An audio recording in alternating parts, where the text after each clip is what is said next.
So, we're going to talk about chapter 15 in the message. I hope some of you had a chance to read it this week, or you've read it before, or you'll go home and read it after we talk, right? One of the above. So, it's about God's messengers, the prophets. And the section, it's a short chapter, and not quite yet. Richard and I are going to get this thing down, but I don't want him to steal my thunder, you know. So where was I? Oh yeah, steal my thunder. The lesson, chapter 15 in the book, talks about Elisha, and then has a snippet from Hosea and a little bit of Amos in it. And it's just a short little chapter, and it tells you some great stories.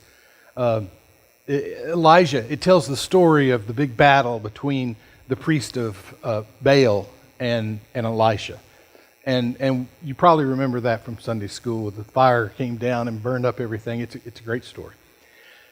And then Elisha, who took Elijah's place, it introduces the way that Elijah anointed Elisha, and Elisha became his apprentice and ran around with him for a while and asked for a double portion of his spirit. And Elijah says, it's a pretty hard thing to do, but if you can hang with me until the very end, if you see me go to heaven, then that'll happen. And so Elisha is sticking to Elijah like glue, and only a chariot of fire can separate them. And then Elijah goes to heaven in a whirlwind. Elisha comes back with Elijah's coat and hits the water with it. It parts, and everyone says, "Oh, he's the replacement for Elijah." And then it tells the story of Elisha raising the widow's son from the dead. Then it goes in and we have a little bit of the poetry from Hosea and a little bit of the poetry from Amos. So it just gives you the taste of what the prophets are all about. Now, like many of us, I was raised in a church that emphasized the New Testament, not so much the Old Testament. And when we did talk about the Old Testament, we weren't talking about the prophets. And so it's been over the years that I began to appreciate the richness of the story there. And I want to spend a little time today talking about that. And hopefully you'll be inspired to appreciate it, and at least go back and read chapter 15, and maybe even crack open your Bible and do a little bit more. Now, Richard. So, 2 weeks ago, Richard talked about the other kings. You remember that great sermon he did? Those were the kings after Solomon. And you could say that he was talking about what was going on in the political world during that day, because he talked about all of the kings, or a summary of the kings after Solomon, right up to the fall of the empires. And the chapter 15 in the story talks about the prophets who were prophesying at the same time. So this timeline is meant to illustrate that at the same time the other kings were happening, simultaneously the prophets, I had to break that up to make it work. The prophets were at work. And so in a sense, Richard told the political story, and this is a theological story.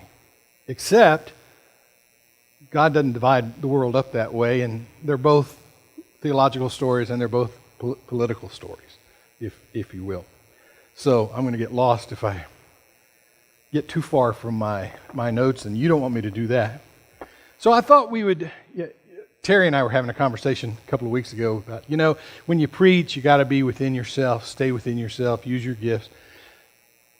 So I'm kind of a geeky guy, and so this first part of this sermon may be a little geeky for you, but we're going to talk about some facts about the prophets. I hope will stimulate your thinking. Go ahead, Richard. So, who were the prophets? What do we mean when we say the word, the phrase, a prophet? What does that mean? What did the prophets do? So I'm going to give you a very way over the top detailed 5-part exposition of who the prophets were and what they did, and you're laughing. I'm serious. Okay, Richard. So first, when you hear the phrase the prophets, it can refer to a major division in the Hebrew Bible. Now think about that. Remember when the rabbi came and talked to us? Okay. The Jewish Bible, the Hebrew Bible, of course it's only the Old Testament, right? And it's made up of 3 divisions. The law, the prophets, and the writings. Okay, so that's how it's organized in 24 books.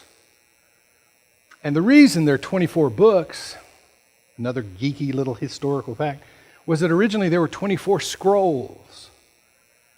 Each scroll was what we called today a book, is how they divided up their Bible, if you will.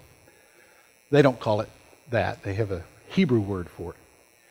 But when Jewish people, certainly during Jesus' time, referred to the Bible, their Bible, they didn't call it the Bible.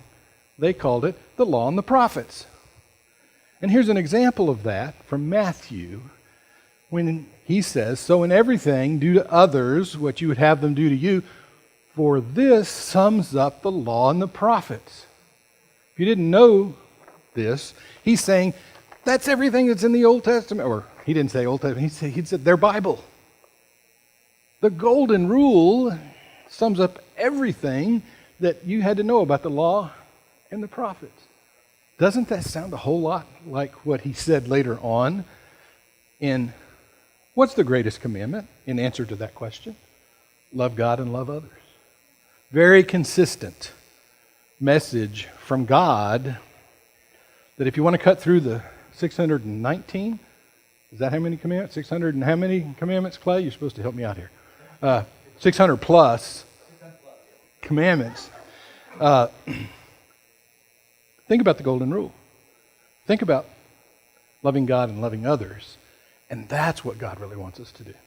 So that's one thing the word prophets could mean. It could mean that section of the Christian Old Testament that's at the very end of the Old Testament. Right? Because we've got, think about the story we're going along. We put the prophets at the very end. And there are 39 books in our Christian Old Testament. What's the difference? 24, 39? Well, I wanted to explain that to you. In the Jewish Old Testament, there's one book of Kings. How many kings are there in ours? 2, first and second. We've divided it in half.